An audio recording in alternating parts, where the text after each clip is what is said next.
Lightning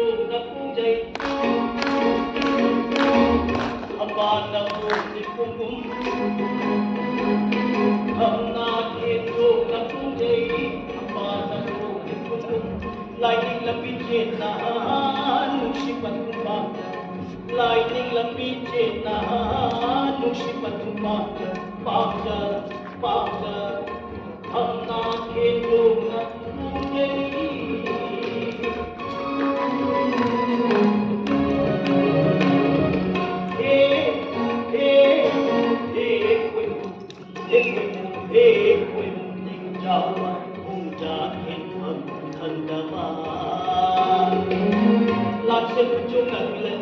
Laksan cho ngang lần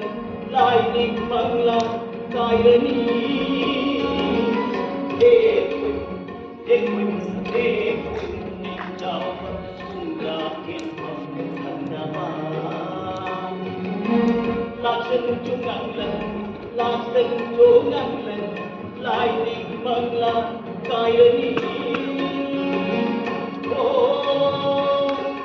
nào đi bay ba nào đi bay ba ta cùng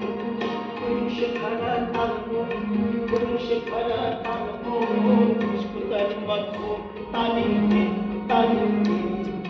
nào đi kapi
lại